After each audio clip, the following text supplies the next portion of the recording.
quand même. Mais je dirais ce qu'on appelle un martyr en langage traditionnel, c'est-à-dire quelqu'un qui témoigne par son sang de la vérité de ce qu'il dit. Si c'est ça le moyen, eh bien c'est un peu ce qui se passe au Moyen-Orient chez nous. Les massacres des chrétiens, des yézidis. Pour moi, le problème n'est pas le massacre des chrétiens, c'est le massacre d'êtres humains qui s'appellent yézidis, qui s'appellent soufis, qui s'appellent chrétiens. Évidemment, j'ai une certaine affinité avec les chrétiens, pour cause. Mais pour moi, c'est l'être humain. Au centre de ma vie, au centre de mon message, au centre de mon action, il y a l'être humain. Caritas, 90% de nos bénéficiaires sont des musulmans, et des musulmanes surtout, car nous avons une action sur la femme.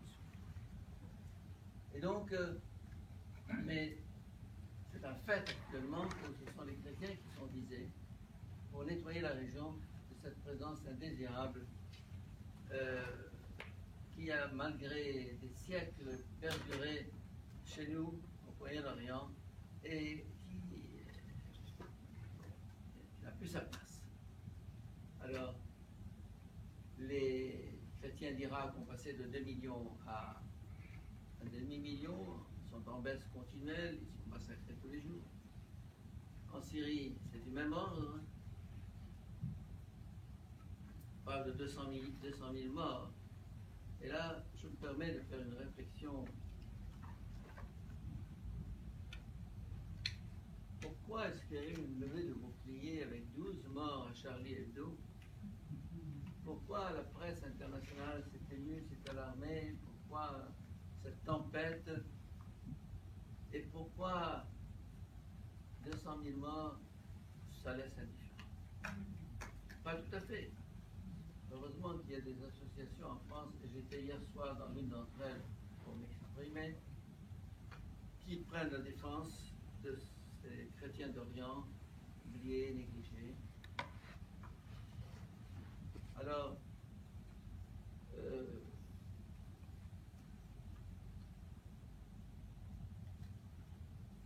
à ce rythme-là, le Moyen-Orient sera vidé de toute présence chrétienne bientôt. Il y a 10 ou 15 ans, un auteur français, Pierre Valognes, écrivait un livre, Vie et mort des chrétiens d'Orient. Tout était dans le titre. C'est-à-dire que la réponse était dans le titre même, Vie et mort des chrétiens d'Orient. Nous avons vécu, nous avons survécu, mais nous sommes condamnés à mort dans un délai plus ou moins bref. Et nous émigrons vers l'Australie, la Nouvelle-Zélande, le Canada, les États-Unis, la France, l'Europe, etc. Ça ne nous gêne pas. Mais finalement, ça signifie qu'il y a incompatibilité. J'étais content d'avoir un texte de Laurent Fabius que je ne connais pas, qu'on m'a remis il y a 1 heure, et qui dit: la protection des chrétiens d'Orient est une tradition pour la France. Ah, merci. Dans une interview exclusive à La Croix, le ministre français des Affaires étrangères souligne être, je cite, fidèle à la tradition de la France en mobilisant la communauté internationale en faveur des chrétiens d'Orient en train d'être éradiqués. Merci, Laurent. C'est bien. Mais, comme disait M. Poisson tout à l'heure, ce n'est pas de parler. Il faut passer à l'action. Vous allez me dire, alors tu es pour la guerre?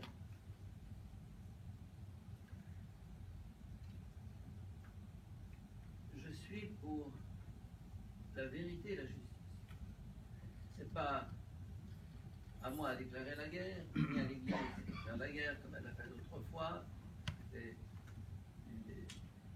disgrâces, de ses torts. Mais je dirais qu'il faudrait que l'Europe se mobilise. Pas l'Europe, mais l'Occident. Pour ne pas voir en quelques années s'écrouler des siècles de conquête de ce qu'on appelle les libertés fondamentales. Pourquoi est-ce que la Charte internationale des droits de l'homme, qui a été signée par toutes les nations, n'a pas été signée par les 57 pays islamiques du monde? Pourquoi ont-ils fait leur charte à eux? La Charte islamique des droits de l'homme. Lisez-la et vous verrez. Les droits sont à sens unique. Alors, ou bien on pactise, ou bien on se bat. Moi, j'ai choisi de me battre. Et il faudrait que l'Occident se batte. Se batte pour sauver son identité, son héritage, ses valeurs, ses principes. Enfin, vous vous êtes battus pendant des siècles pour les obtenir. Et maintenant, hop, comme ça, pour ne pas déplaire à monsieur et madame.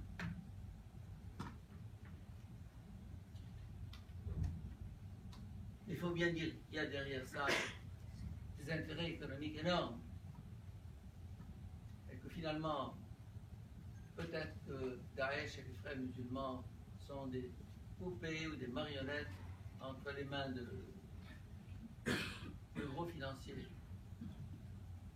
Je crois que ceux qui mènent le monde sont 4 ou 5 personnes. Vous allez me dire, c'est qui? Je ne sais pas.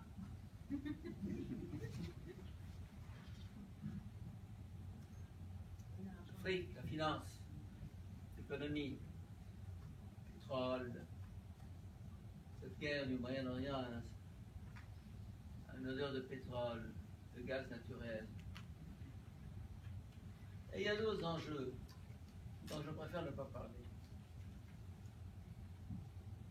Région maudite, parce que objet de toutes les ambitions. Et nous en sommes les victimes.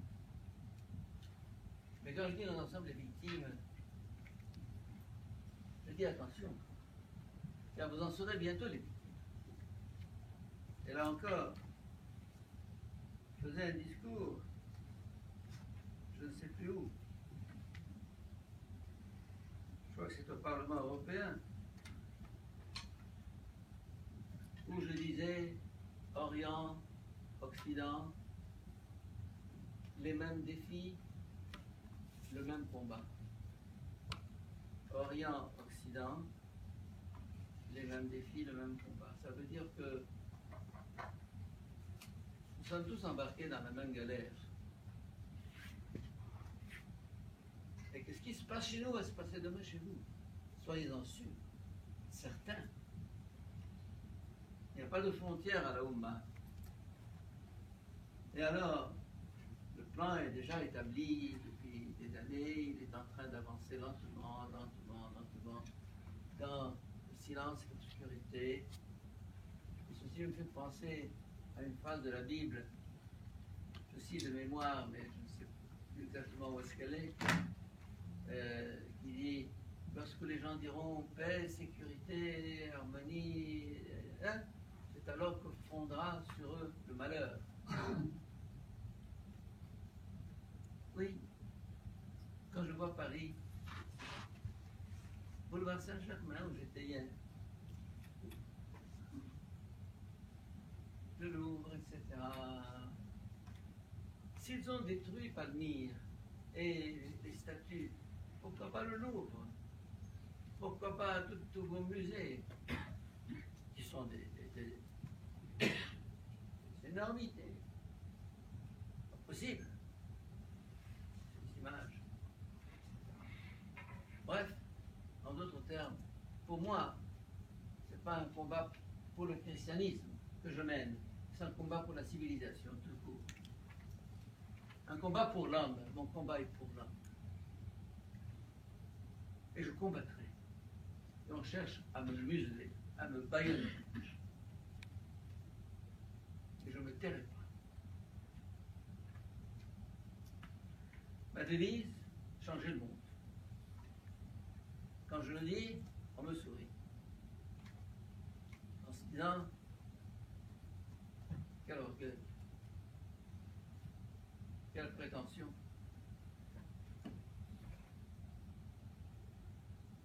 Je crois à l'esprit.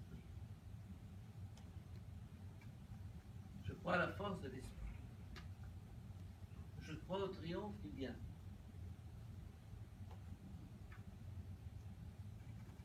Et c'est le bien qui l'emportera. Mais, relisez l'Apocalypse. C'est pas comme ça, hein? C'est pas comme ça, c'est comme ça.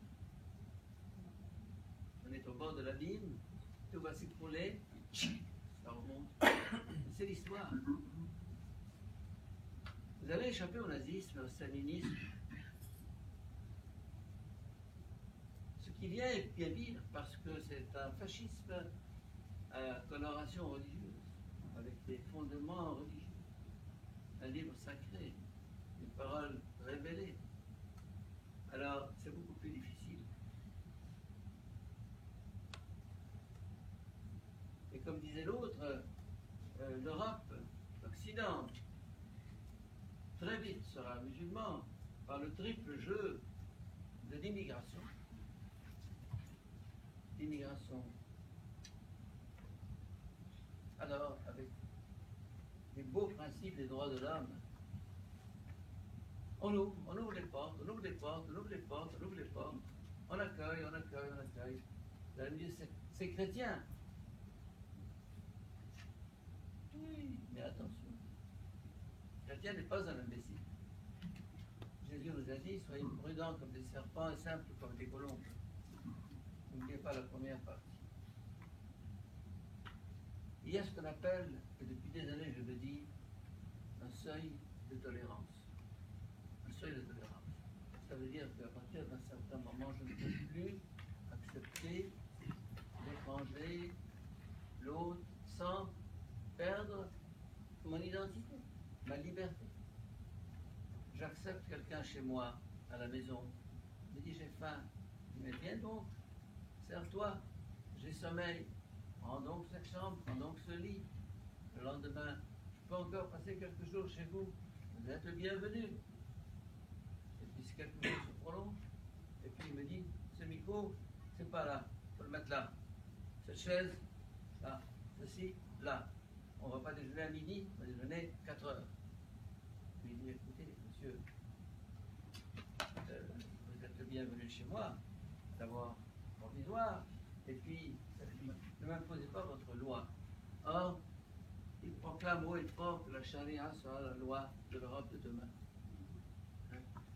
Et nous sourions en disant, c'est pas possible. Ne souriez pas trop. Ne souriez pas trop.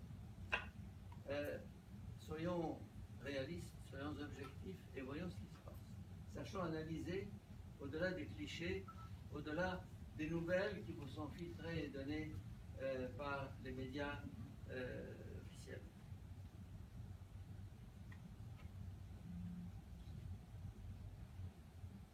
En fait, actuellement, les pays les plus lucides par rapport à ça, c'est la Russie, la Chine. La Russie et la Chine. Peut-être d'autres pays aussi, oui. Enfin, je parle de grands pays. Évidemment, la Russie maintenant est placée. La Chine préfère se taire. Mais moi, je vois plus ou moins brève ou longue échéance la civilisation occidentale se déplacer en Chine et l'Europe devenant le rabbia, comme on dit, c'est-à-dire musulmane. Et je parlais donc du triple jeu de quoi? De l'immigration incontrôlée, irresponsable. Deuxièmement, les conversions. Ils se multiplient. Non seulement ces jeunes Européens